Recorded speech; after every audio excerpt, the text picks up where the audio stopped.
salata, maka atau engkau hendak melaksanakan ibadah salat dengan mereka, faltakum ta'ifatun minhum ma'aka, maka hendaklah ada segolongan dari kalian yang berdiri ma'aka besertamu, wal ya'khudhu aslihatahum, dan menyandang senjata mereka.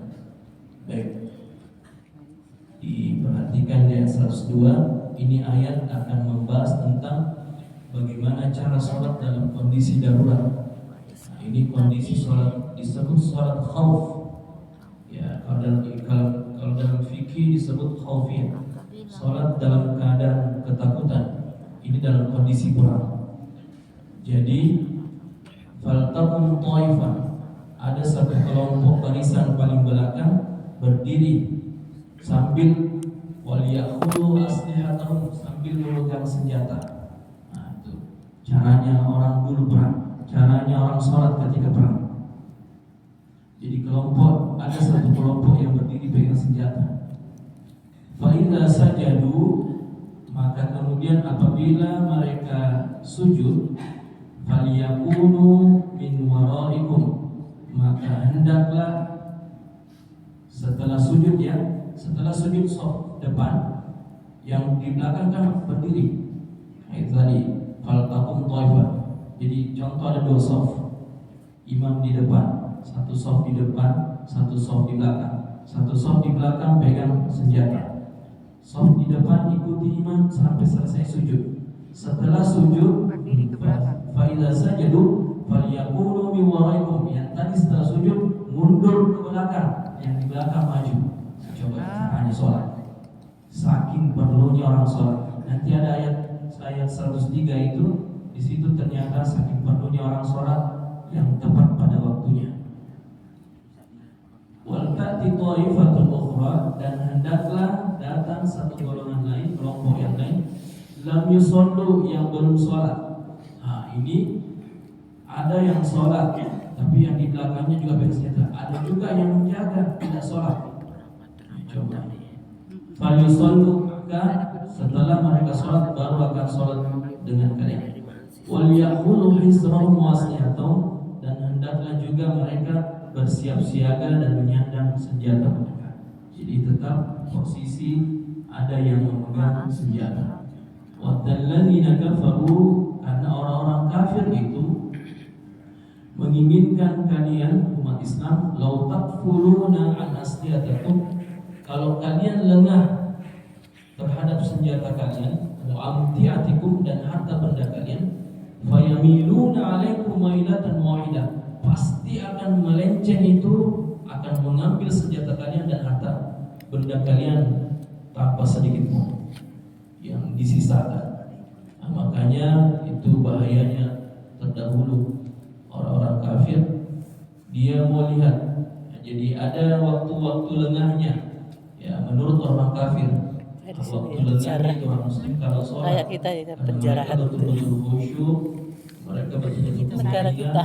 Di situlah kita bisa rampas senjatanya dan harta bendanya. Penjarahan. Makanya Allah langsung ajarkan kepada baginda Rasul bagaimana cara salat dalam kondisi perang. Kemudian wala junaha alaikum, tidak ada dosa bagi kalian, in kana bikum, jika kalian mendapatkan azan, suatu kesulitan ataupun kesusahan. Contoh, min matorin, dari hujan. Ini orang-orang tidak bisa pergi sholat disebabkan karena hujan. Au kuntum mardo, atau kalian dalam kondisi mardo, sakit. Nah, ini tidak ada dosa bagi kita untuk kita tinggalkan sholat berjamaah khususnya.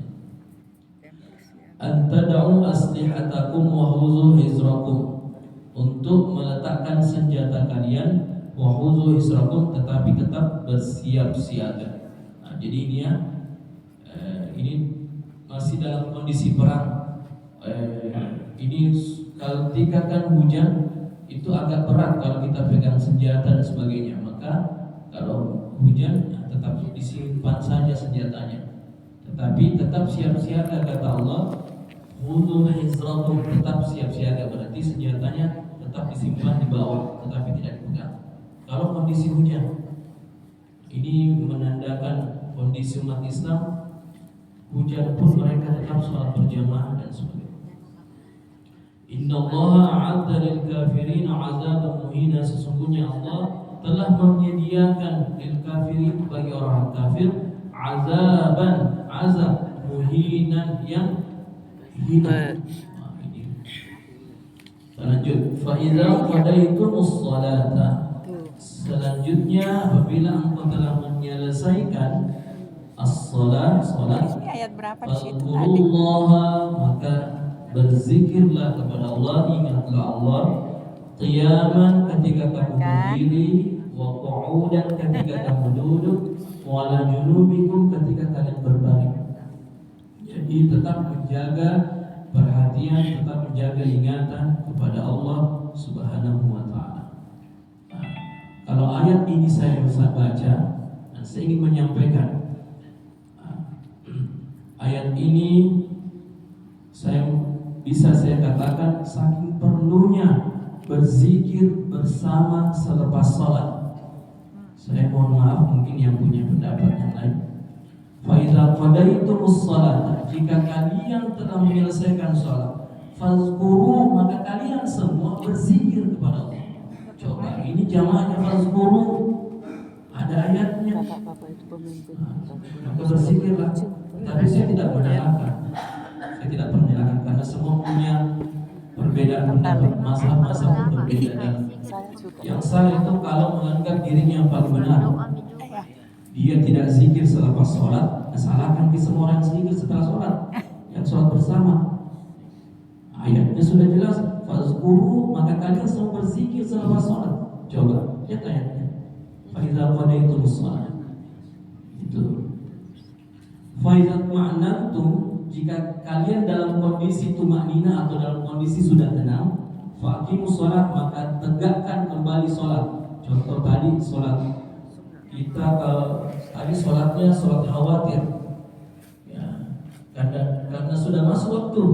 Nah ini karena ayat 103 ditutup.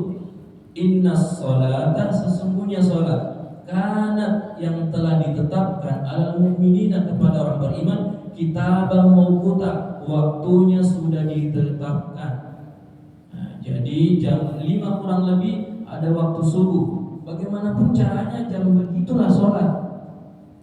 Kecuali pada saat itu kondisi yang tidak sulit, tidak memungkinkan. Nah, contoh dalam kondisi perang, maka tetaplah melaksanakan ibadah sholat sesuai dengan kondisinya, pas waktunya. Nanti ini faizat ma'nantum, nanti jika kondisi sudah tenang, kondisi sudah baik, aman, faqimus shalah, maka dirikanlah sholat secara sempurna. Mau dibilang seperti ini, kita terjebak macet waktu maghrib, nah masuk di waktu maghrib, bagaimana caranya? Maka dirikanlah sholat. Mazhab Imam Syafi'i mengatakan, maka tetap dirikan sholat bagaimanapun kondisimu, sesuai dengan ayat ini. Sementara menyetir susah, menyetir kok sholat juga. Bagaimana caranya menyetir juga? Sama dengan yang tadi, khusus aslatum, sambil pegang ini. Jadi sambil menyetir karena sudah masuk waktu maghrib. Karena kalau saya tidak sholat di waktu ini pasti lewat, kan? Pasti di antara kita banyak yang terjebak waktu maghrib, apalagi bawa kendaraan lewat maghribnya, nanti di rumah baru dijamak. Maka tetap laksanakan ibadah sholat sambil menyetir. Sambil menyetir. Karena ini ayatnya sudah jelaskan.